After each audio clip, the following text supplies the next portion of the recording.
আসসালামু আলাইকুম রহমতুল্লাহি ওবরাকাতু। দূরে ও কাছের দেশ ও প্রবাসে যারা এই ভিডিওটি দেখছেন সবাইকে মোবারকবাদ ধন্যবাদ জানাচ্ছি। সম্মানিত শুধু আমরা অত্যন্ত গুরুত্বপূর্ণ একটি বিষয় নিয়ে উপস্থিত হলাম। রসুল পাক সাল্লাল্লাহু আলাইহি সাল্লাতুসাল্লামকে ইয়া রাসূল আল্লাহ বলে সম্বোধন করা কোরআন হাদিস দ্বারা প্রমাণ কিনা অথবা প্রমাণিত কিনা, জায়েজ কিনা, এই বিষয়টুকু নিয়ে আমরা উপস্থিত হলাম। কেন ইদানিং আমরা দেখতেছি আমাদের কিছু ভাইয়েরা নারে তাকবীর আল্লাহু আকবার, নারে রিসালাত ইয়া রাসূলুল্লাহ, এই বাক্যগুলো বলার ক্ষেত্রে নারে তাকবীর আল্লাহু আকবার এটার মধ্যে সীমাবদ্ধ থাকে। নারে রিসালাত ইয়া রাসূলুল্লাহ বলতে গেলে তারা শিরিক বেদাতের ফতুয়া নিয়ে আসে। কোনো প্রমাণ ছাড়া, কোরআন হাদিসের দলিল ছাড়া তারা শিরিক বেদাত বলে বেড়াচ্ছেন।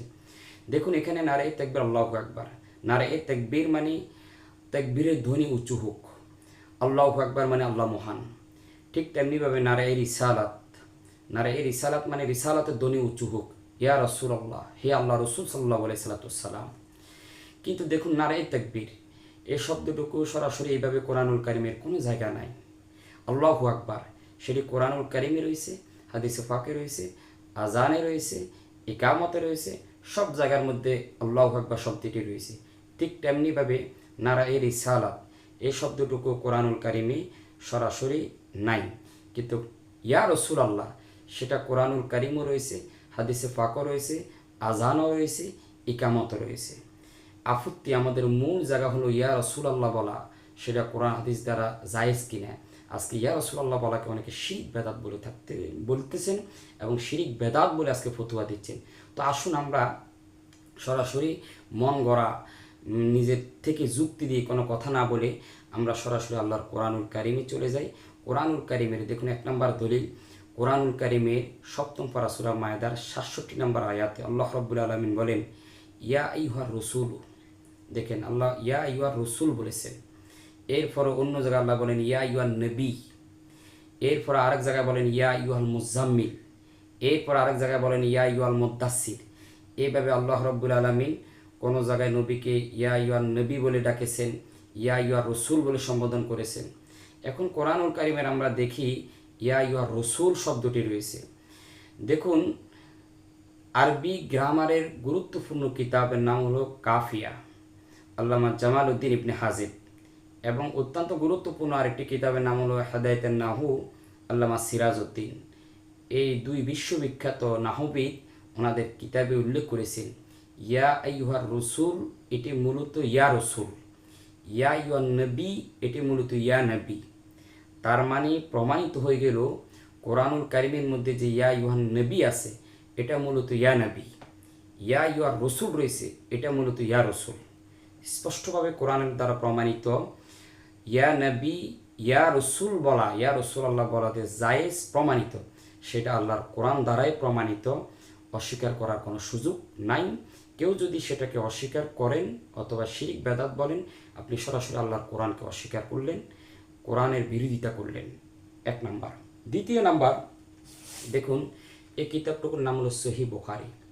কোরআনুল কারিমের পরে সবচেয়ে গুরুত্বপূর্ণ কিতাব সহিহ বুখারী।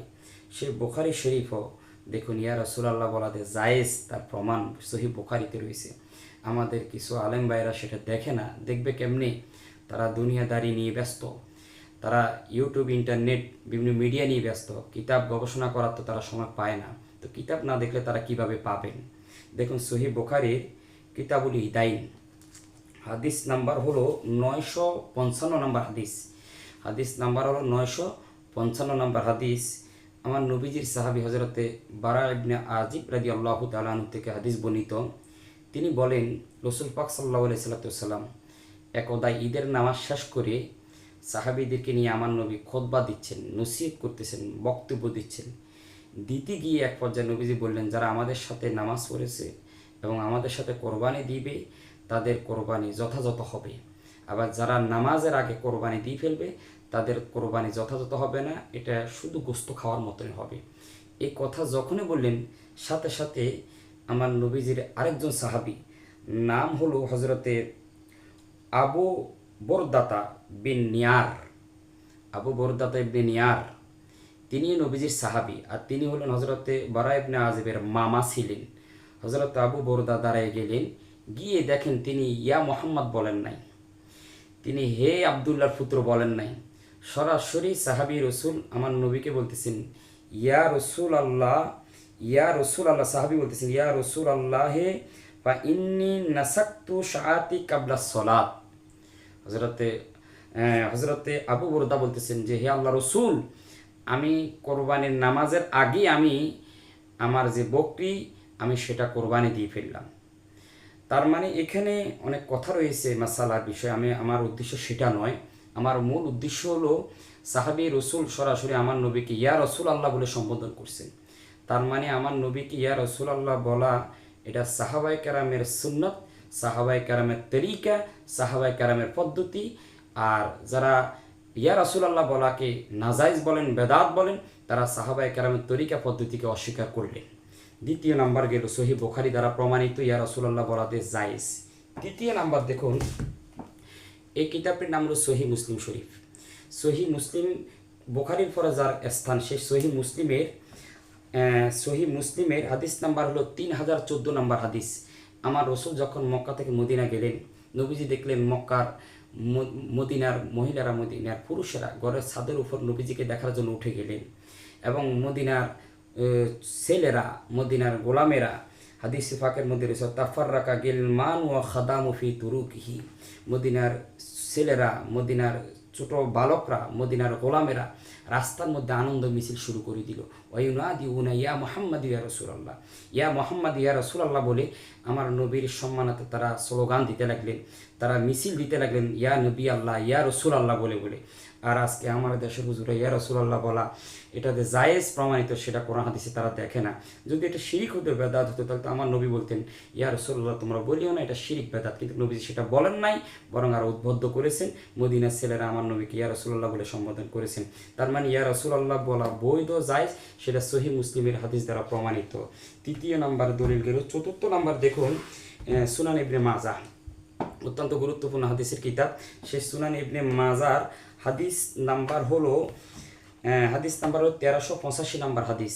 এক অন্ধ সাহাবী আমার নবীর দরবারে আসলেন, এসে বলতেছেন, হুজুর আমার চোখ তো অন্ধ। তখন আমার নবী অন্ধ সাহাবীকে একটি দোয়া শিখিয়ে দিলেন। দোয়াটি হলো আল্লাহুম্মা ইন্নী আসআলুকা আতু আজ্জুহু ইলাইকা বি মুহাম্মাদিন নবিয়্যির রাহমা ইয়া মুহাম্মাদু। ওই অন্ধ আমার নবীর দোয়া শিখাই দিচ্ছেন ইয়া মুহাম্মাদু। আজকে ইয়া রাসূলুল্লাহ, ইয়া মুহাম্মদ এই শব্দগুলো আমাদের বাইরে খুঁজে পাচ্ছে না, অথচ ইবনে মাজার স্পষ্ট হাদিসের মধ্যে রয়েছে ইয়া মুহাম্মাদু বলাতে জায়েজ প্রমাণিত, সেটা সুনান ইবনে মাজার দ্বারা প্রমাণিত। তাহলে দেখুন, আল্লাহর কোরআন দ্বারা ইয়া নবী, ইয়া রসুল বলা জায়েজ, সহি বুখারীতে ইয়া রাসূলুল্লাহ বলা জায়েজ, সহি মুসলিম ইয়া রাসূলুল্লাহ বলা জায়েজ, এবং ইবনে মাজার হাদিসের মাধ্যমে প্রমাণিত। তারপর আমার কিছু ভাইরা আজকে এটাকে তাদের শাইখের অন্ধভক্ত হয়ে তারা এগুলোকে নাজায়েজ বলবে, অস্বীকার করবে। ভাই, এত অন্ধ হওয়া ভালো না। কোরআন হাদিসের বিরোধিতা গিয়ে আপনি আপনার শাইখের অন্ধ পূজারি করবেন, সেটা হাসর ময়দানে আল্লাহর দরবারে কী জবাব দিবেন? সেজন্য শাইখের অন্ধভক্ত না হয়ে, অন্ধ পূজারি না হয়ে কোরআন হাদিস গবেষণা করুন, বিজ্ঞ আলেমদের মতগুলো দেখুন, এবং কোরআন হাদিসকে রিসার্চ করে যেটা সঠিক সেটাই মানার চেষ্টা করুন। আল্লাহ আমাদেরকে বুঝার এবং আমল করার মানার তৌফিক দান করুক। ওমা আলাইনা ইল্লাল বালাগ। আসসালামু আলাইকুম ওয়া রাহমাতুল্লাহি।